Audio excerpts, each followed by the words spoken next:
Hello everyone, welcome back to our entity exam channel. तो आज हम अपनी इस वीडियो में खंड 5.3 करेंगे, वे ऑफ ऑर्गेनाइजिंग कंटेंट, विषय वस्तु को संगठित करने का तरीका। तो लेके माँ सरस्वती का नाम शुरू करेंगे आज के अपने अध्ययन को। आरंभिक वर्षों में सीखने के लिए विषय वस्तु को कई तरह से संगठित किया जा सकता है, मतलब ऑर्गेनाइज हम डिफरेंट तरीकों से कर सकते हैं। इसमें खेल बच्चे का प्राथमिक अनुभव होता है। देखो, ये बात हम न जाने कितनी बार पढ़ चुके हैं, अब तो आपका माइंड में सेट हो गया होगा कि प्ले को ही हमने मिडल में रखना है। हर चीज बच्चे की प्ले से कनेक्ट होनी चाहिए, चाहे हमें बच्चे को पढ़ाना है, चाहे हमें बच्चे को मतलब कुछ भी करवाना है, वो प्ले प्ले में करवाना है। सबसे अधिक इस्तेमाल की जाने वाली कुछ पद्धतियां का नीचे वर्णन है, मतलब किन तरीकों से हम बच्चों को पढ़ा सकते हैं। वो तीन मतलब अप्रोचेज आपको यहाँ पे दी गई हैं। प्रोजेक्ट बेस्ड है, इलेक्ट्रिक अप्रोच है। तो देखेंगे धीरे धीरे एक एक करके। प्रोजेक्ट बेस्ड अप्रोच, परियोजना आधारित पद्धति। आप प्रोजेक्ट बेस्ड अप्रोच से समझते भी होंगे कि कोई प्रोजेक्ट होगा, वो बच्चों को एक साथ मिलकर करना है। तो देखते हैं क्या लिखा हुआ है। आरंभिक शिक्षा की में करके सीखना महत्वपूर्ण है, मतलब लर्निंग बाय डूइंग। विशेष रूप से अपने साथियों के सहयोग से जुड़ी परियोजनाएं बच्चों के कौशल का एक विस्तृत श्रृंखला विकसित करने में सक्षम बनाती हैं। बच्चे परियोजना के आसपास केंद्रित सीखने के वातावरण में ज्ञान और कौशल प्राप्त करते हैं, क्योंकि वे एक विशिष्ट प्रश्न, समस्या या चुनौती पर एक अवधि में लगातार काम करके सक्षम होते हैं। जैसे आपको भी क्लासरूम में जैसे टीचर ने 5 बच्चों का ग्रुप बनाया और 5 बच्चों के ग्रुप को एक प्रोजेक्ट दे दिया, दूसरे 5 बच्चों को दूसरा प्रोजेक्ट दे दिया, तो ये 5 बच्चे साथ में मिलकर एक साथ उस विषय वस्तु पर काम करते हैं। तो प्रोजेक्ट में इसी तरीके से काम किया जाता है। परियोजनाओं में समय की अवधि में स्वाभाविक लचीलापन और निरंतरता होती है। कहने का मतलब है कि टीचर ने दिया कि 2 दिन में आपको ये प्रोजेक्ट बना के देना है और बच्चों से कंप्लीट नहीं हुआ, तो ये नहीं कि आपको रिजिड रखना है कि बिल्कुल 2 ही दिन में देना। फ्लेक्सिबिलिटी होनी चाहिए, क्योंकि हमारे बच्चे कैसे हैं, छोटे हैं। इससे प्रति और मैंने आपको शुरू ही दिन से सिखाया है कि हर एक क्वेश्चन का आंसर टिक करते हुए आपको बच्चों को माइंड में रखना है कि उसमें बच्चे का हित हो, प्रोसेस फ्लेक्सिबल हो और खेल खेल में हम कुछ करवाएं। बच्चे पर बर्डन नहीं देना, ठीक है। छानबीन और खोज करने का अवसर मिलता है, जिससे आलोचनात्मक चिंतन और समस्या समाधान की क्षमता विकसित होती है। आलोचनात्मक चिंतन, और ताकि बच्चा मतलब अपने पर्सपेक्टिव से भी उसको देख सके। अगर उसे गलत लगे तो वो बता सके कि मैम ये मुझे ऐसे लगता है। तो मतलब आलोचनात्मक चिंतन कहते हैं उसे। समस्या समाधान की क्षमता विकसित हो पाएगी बच्चे में। बच्चों को एक दूसरे के साथ सहयोग करके खुद को संभालने, प्रश्न पूछने, पूछताछ करने, इस तरह सीखने के अवसर भी मिलते हैं। ये सभी न केवल स्कूली शिक्षा के लिए बल्कि बाद में युवा वयस्कों के रूप में सफलता के महत्वपूर्ण जीवन कौशल है। होपफुली आपको समझ आ गया होगा प्रोजेक्ट बेस्ड अप्रोच में क्या है। यही सेम सेम बातें मतलब पूरे इसमें लिखी हुई हैं कि हमें बच्चे को हित को ध्यान में रखना है। इस चरण में परियोजनाएं छोटे बच्चों की समझ में आने के लिहाज से छोटी और सरल हो सकती है। मतलब प्रोजेक्ट बच्चों के एज के अकॉर्डिंग, उनके लेवल को देखते हुए रखने हैं। प्रामाणिकता परियोजना आधारित शिक्षा की कुंजी है। ऑथेंटिसिटी प्रोजेक्ट में होनी चाहिए। बच्चे वास्तविक दुनिया के संदर्भ में जुड़ते हैं और अपनी रुचि और प्रश्नों को आगे बढ़ने दिया जाता है। बच्चों को अन्वेषण मतलब खोजबीन करते हैं। जो बच्चे खोज और आलोचना के लिए स्थायी और वास्तविक दुनिया के अवसर प्रदान किए जाते हैं, जो उनके विकास और सीखने में योगदान देते हैं। किसी परियोजना को करने की प्रक्रिया के दौरान उसके परिणामों में सही या गलत का उत्तर नहीं होता। मतलब अगर बच्चे ने कोई प्रोजेक्ट बनाया और उसका आपने लास्ट में असेसमेंट किया, तो उत्तर सही या गलत में नहीं देना। निहितार्थ यह है कि एक बच्चा असफलता के डर के बिना अपनी रचनात्मक चिंतन को विस्तार दे सकता है। अब एक प्रोजेक्ट में सही या गलत जैसा कुछ नहीं है। बच्चे ने प्रोजेक्ट को कंप्लीट किया तो वो उसकी क्रिएटिविटी को शो करेगा कि बच्चे ने कितने क्रिएटिवली काम किया। बच्चे के मन में भी ये डर नहीं होगा कि इसमें उसको फेल या पास जैसी कुछ बात आएगी। इस तरह परियोजनाएं बच्चों की प्राकृतिक जिज्ञासा का पोषण करती हैं और उन्हें अन्वेषण और खोज की अनुमति देती है। बच्चों के विचारों को महत्व देते हुए हमें उनकी रुचि और रचनात्मकता को पोषित करते हुए बच्चों की सीखने की जरूरतों को पूरा किया जाता है। सॉरी गाइज, ये वीडियोस दिन में समय ना मिल पाने के कारण मेरे को रात को रिकॉर्ड करनी पड़ती हैं। आपको पता होगा अगर आप टेलीग्राम पे मुझसे जुड़े हुए हैं कि क्यों मतलब मेरा शेड्यूल अब इतना बिजी हो गया है, क्योंकि दिन में भी मतलब स्कूल जाना पड़ता है और मतलब बहुत सारी चीजें अभी हो गई हैं, तो मतलब मैनेज करना थोड़ा टफ हो रहा है। बट आई ट्राई कि मैं बेस्ट दूं, आपका साथ एंड तक दूं, जितना पॉसिबल हो सकेगा मैं आपकी उतनी हेल्प करूंगी। बाकी देखते हैं। परियोजना कार्य का एक लाभ यह है कि विद्यार्थियों को केवल पाठ्य पुस्तक से विषय वस्तु पढ़ने और याद करने की जगह विषय वस्तु की विस्तृत श्रृंखला के साथ काम करने देते हैं। इस तरह शिक्षक विषय वस्तु को कवर नहीं करते बल्कि विद्यार्थी को विषय वस्तु खोजने, बातचीत करने, अनेक विषयों और वास्तविक जीवन के अनुभवों से जोड़ने के अवसर मिलते हैं। अब जैसे बच्चा नॉर्मल अगर पढ़ता है तो पाठ्य पुस्तक से उसे बस पढ़ना, याद करना, यही सारी चीजें याद रहती हैं। प्रोजेक्ट में बच्चा क्या करेगा कि अ, अपने रियल लाइफ से कनेक्ट कर पाएगा और मतलब उसको अपने साथियों के साथ उस काम को पूरा करेगा, अपनी क्रिएटिविटी निकाल पाएगा। बल्कि बुक्स में क्या रहता है कि बच्चे को पढ़ना है, क्वेश्चन आंसर सोल्व करने हैं और याद करने हैं बस।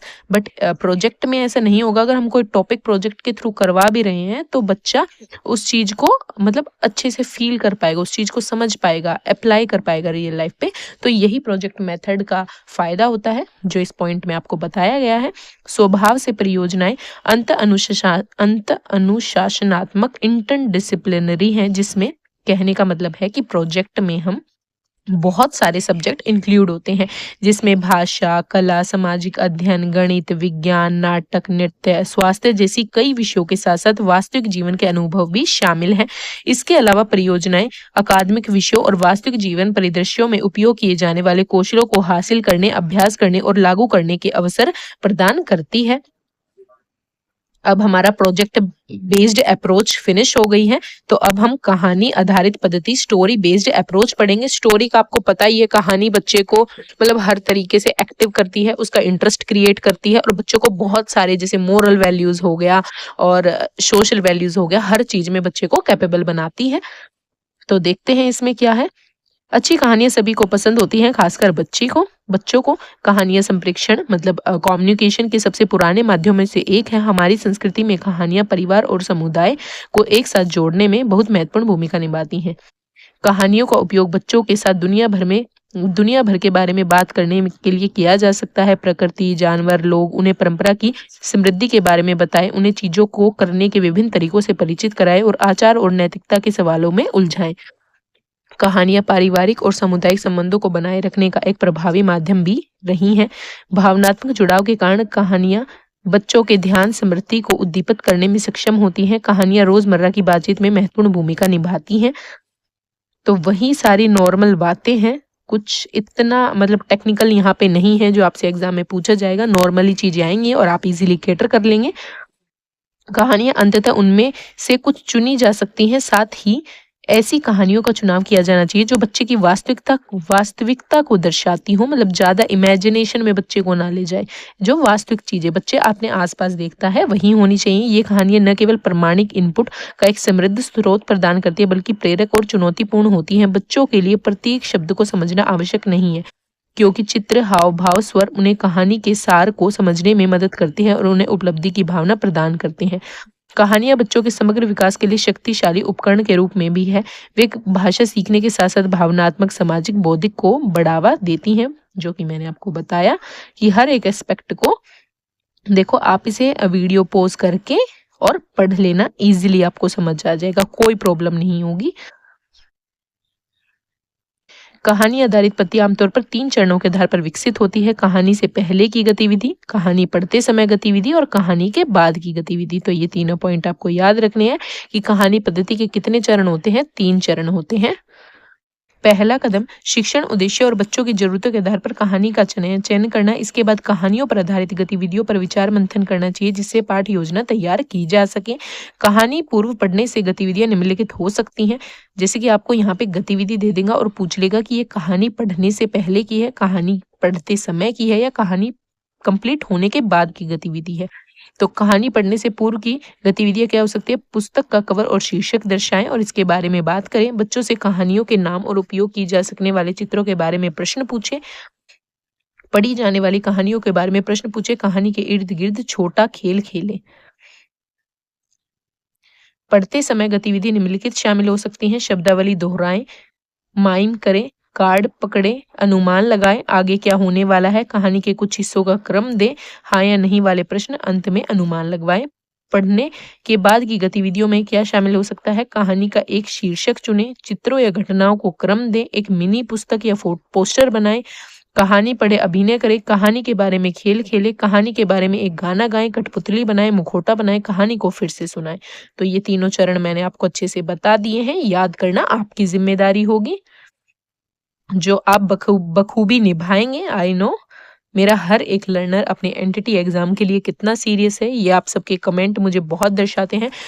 3-4 लर्नर तो ऐसे हैं ना, मतलब उनकी वजह से अगर मेरे पास टाइम नहीं भी है ना इस टाइम, तो भी मेरा वीडियो बनाने का इतना मतलब अंदर से मोटिवेशन आता है कि यार जो मेरे लर्नर्स हैं, मतलब वो कितना वेट करते हैं, उनकी कितनी हेल्प हो रही है। तो मतलब यही चीज अब मुझे आगे लेके जा रही है आप लोगों के प्यार से। तो आपका दिल से बहुत बहुत शुक्रिया। कहानी का उपयोग करना, मैं 3 से 6 साल के बच्चों को पढ़ाती हूँ। यहाँ पे एक अध्यापिका अपने बारे में कुछ बता रही हैं और फिर उसके बाद कहानी के कुछ इस प्रकार। यहाँ पे एक कहानी है, ये हम पढ़ लेते हैं। जहाँ कहानियां उन सभी को जोड़े रखने का एक महत्वपूर्ण तरीका है। कहानी सभी बच्चों को, मतलब सभी बच्चे चुपचाप बैठकर बहुत कॉन्शियसली सुनते हैं, क्लासरूम में आपने देखा भी होगा। कहानियां उनकी कल्पना और शब्दावली का निर्माण करने के साथ साथ सकारात्मक शिक्षा पर बात करने और संवाद करने का जरूरी माध्यम है। मैं कहानी का चयन बच्चों की पसंद के आधार पर या फिर इस आधार पर करती हूँ कि उन्हें किन मूल्यों को सिखाना चाहते हैं, क्या वैल्यूज हमें बच्चों में डेवलप करनी है। मेरे पास पहले से बच्चों के आयु वर्ग के उपयुक्त कहानियों का संग्रह है। आमतौर पर कक्षा में पहले मैं संदर्भ सेटिंग के लिए कहानी पूर्व गतिविधियों की योजना बनाती हूँ। कहानी जिसे मैं कभी कभी सुनाती हूँ, कभी कभी एक एनिमेटेड वीडियो, मतलब जो हमारा प्रोजेक्टर होता है उस पे एनिमेटेड उसमें वीडियो बच्चों को दिखा देती हूँ, और कभी कभी उसका प्रदर्शन में भूमिका निभाती हूँ। कभी कभी बच्चों को रोल प्ले के रूप में कहानी बताती हूँ। कहानी के बाद की गतिविधि में उन शब्दों को भी ध्यान में रखती हूँ जिन्हें इस अवधि के अंत में उन्हें सिखाया जाना है। जैसे कहानी पढ़ने के बाद बहुत सारे शब्द ऐसे होते हैं, जैसे नीचे कहानी है, बहुत सारे शब्द ऐसे होते हैं जो बच्चे को हमें समझाने होते हैं, तो वो हम कहानी के बाद बताएंगे। उदाहरण के लिए मैं अपनी कक्षा में के समय में कहानी पूर्व गतिविधियों के रूप में पहले से ही जानवरों के फ्लैश कार्ड पर गतिविधि की। अब मैं हाथी और चूहों पर पंचतंत्र की कहानी पर काम करने की योजना बना रही हूँ। तो टीचर ने अपनी बात बताई कि वो किस तरीके से अपनी क्लासरूम में कहानी सुनाने से पहले योजना बना रही है। अब ये कहानी है एक हाथी और चूहे की, जिसे आप पढ़ लेंगे, इंटरेस्टिंग है। फिर ये लास्ट में टीचर बता रही है कि जो शब्द आए थे मतलब कहानी में, जैसे शांतिपूर्ण, पास जाना, मार्गदर्शन, बुलाना, दोस्ती के बारे में फिर बच्चों से चर्चा करती हूँ। तो ये कहानी का इस तरीके से टीचर ने बता दिया है। अब हमारी थर्ड अप्रोच है थीम आधारित पद्धति, थीम बेस्ड अप्रोच। थीम आधारित पद्धति सीखने सिखाने का एक तरीका है। यहाँ पाठ्यचर्या के कई क्षेत्रों को एक साथ जोड़ा जाता है। बहुत सारे क्षेत्र एक थीम में बांध दिए जाते हैं और एक थीम के भीतर एकीकृत किए जाते हैं। इसमें अलग अलग समय पर अलग अलग कौशलों या अलग अलग विषयों को सीखने की बजाय बच्चों को एक थीम के माध्यम से सार्थक संबंधों को बनाने और एक थीम के भीतर मौजूद विभिन्न टॉप या पहलुओं का पता लगाने में मदद मिलती है। एक थीम एक व्यापक विचार टॉपिक के रूप में परिभाषित किया जाता है, जैसे कि फैमिली एक थीम है। आपने पढ़ा होगा 3rd to 5th क्लास के बच्चों के 6 थीम है, जिस पर उनकी पूरी ईवीएस की बुक आधारित है। जैसे फैमिली एंड फ्रेंड्स हो गया, फूड हो गया, ट्रैवल हो गया, वाटर हो गया, शेल्टर हो गया, एनिमल्स हो गया। तो जैसे फैमिली के इर्द गिर्द बच्चों, फैमिली एक थीम है, इसके इर्द गिर्द बच्चे को बहुत सारे टॉपिक समझाए जाएंगे, ट्रैवल से रिलेटेड कहानियां बताई जाएंगी। तो ऐसे थीम आधारित चीजें होती हैं। होप आपको थोड़ा क्लियर हुआ होगा। यह सीखने के विशिष्ट अनुभवों के विकास का मार्गदर्शन करती है। छोटे बच्चे अवधि के लिए अलग अलग विषयों को सीखने की बजाय लंबी अवधि के लिए एक अलग अलग तरीकों से एक टॉपिक को एक्सप्लोर करते हैं। हम इसे ऐसे कॉमन थ्रेड के रूप में देख सकते हैं जिसका उपयोग सीखने के अनुभव को एक साथ बुनने के लिए किया जाता है। इसमें बच्चे थीम को अलग अलग अवधारणाओं के रूप में नहीं बल्कि वास्तविक जीवन की स्थितियों में होने वाली प्रक्रियाओं के रूप में समझते हैं। यह अनुभव को बच्चों की प्रासंगिक संदर्भगत ठोस बनाता है। यह बच्चों को टॉपिक के बारे में एक एकीकृत समझ, मतलब ये इंटीग्रेटेड रूप में बच्चे को पढ़ाने पर विश्वास रखती है। थीम बेस्ड अप्रोच है जो हमारी। थीम के भीतर बच्चों को अपने बारे में, अपनी रुचि, रिश्तों, लोगों के साथ बातचीत, अपने आसपास के पर्यावरण से संबंधित टॉपिक्स के बारे में पता लगता है। वे इन्हें बेहतर ढंग से समझने, अन्वेषण करने, प्रयोग करने, अनुभव करने और प्रश्न पूछते हैं और इस प्रकार अपने पहले से मौजूद ज्ञान में कोई नई चीज जोड़ते हैं। देखो यहाँ पे आपको दिखाया गया है। कुछ थीम इस प्रकार है: मेरा घर, मेरा पड़ोस, मेरा बगीचा, मेरा स्कूल, बाजार, खेत, जंगल, पहाड़ी, पर्वत, नदी और महासागर, वाहन। ये सभी थीमों में सब थीम है। अब ये मेरा घर एक थीम है। अब इसके भी बहुत सारे थीम होंगे, सब थीम होंगे, ताकि बच्चे थीम के भीतर विभिन्न पहलुओं का पता लगा सकें। थीम के केंद्र में बच्चे होते हैं। जब बच्चों को केंद्र में रखा जाए तो पाठ्यचर्या के साथ साथ शिक्षक भी बच्चों को सीखने के अनुभव को उनके जीवन से जोड़ने में मदद करेगा। ज्ञान और सीखने को अलग थलग नहीं किया जाए, बल्कि ये बच्चों के दैनिक जीवन के अनुभव से जुड़ा होना चाहिए। रियल लाइफ से कनेक्ट करना है, जो भी बच्चों के आसपास है केवल वही पढ़ाना है। संदर्भ की विविधता और बच्चों के व्यक्तिगत अनुभव थीम के अंतर्गत सीखने के अनुभवों की योजना बनाने के लिए महत्वपूर्ण जरूरी है। सीखने की इस यात्रा में उत्पाद की तुलना में प्रक्रिया अधिक महत्वपूर्ण है। मतलब प्रोसेस ज्यादा इंपॉर्टेंट है। प्रोडक्ट क्या है, बच्चे ने क्या सीखा, वो इंपॉर्टेंट नहीं है। प्रोसेस के दौरान बच्चे ने कितना इंटरेक्ट किया, क्या क्या सीखा, वो इंपॉर्टेंट है। शिक्षक की भूमिका एक सुविधादाता, फैसिलिटेटर की होती है, याद रखना ये पॉइंट। वह सीखने की प्रक्रिया को मध्यस्थ रखता है। कुछ अनुभवों बच्चों की रुचि से निकल कर आ जाते हैं, उन्हें शिक्षक द्वारा सुगम बनाया जाता है। अन्य अनुभव शिक्षक द्वारा शुरू किए जाते हैं, लेकिन उनमें बच्चों के निर्णय लेने और अन्वेषण के पर्याप्त अवसर होने चाहिए। ठीक है, सब थीमों के भीतर बांट के पढ़ाया जाता है बच्चों को। अब यहाँ पे थीम था हमारा घर, ठीक है। उसके अंदर सब थीम क्या है, रसोई। रसोई के बारे में आज पढ़ाएंगे, ये आप पढ़ लेना खुद से। तो होप आपको थीम और सब थीम की वैल्यू समझ आ गई होगी। ये आप वीडियो अभी पॉज करेंगे और अभी साथ साथ पढ़ लेना। अब हमारी लास्ट अप्रोच है इलेक्ट्रिक अप्रोच। ये मिश्रित अप्रोच है, story based, project based, theme based, सबको मिलाकर। उपयुक्त सभी पद्धतियां अप्रोचेस की अलग अलग खूबियां हैं। हर एक अप्रोच की अपनी खूबी है। जैसे प्रोजेक्ट की अपनी है, स्टोरी की अपनी है। हम आरंभिक वर्षों के लिए किसी एक खास पद्धति की अनुशंसा नहीं कर सकते कि हम एक ही पद्धति को कहीं यही अच्छी है। यह स्कूलों और शिक्षकों पर छोड़ दिया जाता है कि वे अपनी सुविधा अनुसार अपने संदर्भ और जरूरतों के आधार पर सीखने के लिए विषय वस्तु डिजाइन करने के लिए सही प्रकार पद्धति का यूज कर ले। होप आपको इलेक्ट्रिक अप्रोच समझ आ गई होगी। स्कूल और शिक्षक अक्सर खास की दक्षताओं के लिए विषय वस्तु को संगठित करने के लिए खास तरह की पद्धति का उपयोग करते हैं। मतलब अपने अनुसार, टॉपिक के अनुसार आप अप्रोचेस का यूज कर सकते हैं। हमारा 5.3 कंप्लीट हो गया है।